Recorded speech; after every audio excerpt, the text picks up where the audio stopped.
Kimi tapmışam. Sizi çekmirəm, narahat olmayın. Yo, bilirəm. Yoxsa mən bu versəm o çıxıb gedəcək. Mən ona görə deyirəm ki, çək. Hə. Yeməyə gəlib. Aha. Ay, tülkünü hər çağırırlar. Nə? Tülkünü. Hə. Necə çağırırlar? Çağırmırlar. Bir adı yoxdur, mən Masya qoymuşam. Masya. Masya. Masya, gəl bura. Masya, gəl. Gəl.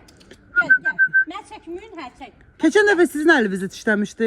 Aha, nə bildin? Bilirəm də görmüşdüm. Nə oldu əlin sonra? Yo, heç dərmazad vurmadım, yaxşıdır. Hə. Gəl Masya, gəl. Masya.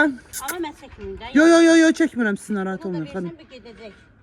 Mən tutmuşam bu tərəfə. Götür. Bu toyuq yemir. Gəl bunu gəl. Gəl. Gəl bura. Oğramışam uşaqlardan ət oğran. O qədər ət vermişəm ki, çörəyə yaxın durmayıb. Gəl Masya. Türkü türküdə. Yo, türküdə o xəsiyyəti də o alıb getmək. Getmə Masya. 2 dənədir, biri yoxdur. Və bu iki səhərdən bunu yeyirəm, amma bu Bəlkə Hindistanlılar yeyib onu yuxarıda. Hindistanlılar yeyib onu yuxarıda. Yox, yaxına getmə. Qaçır. Yəni sizə görə deyirəm, heç çəkirsiniz ona görə deyirəm. Gəl bu da ye. Qudurma. Gəl. Gəl.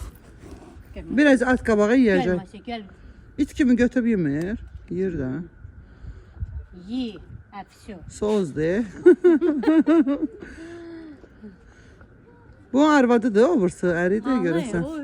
Yox, baladılar. Hə, uşaqdır.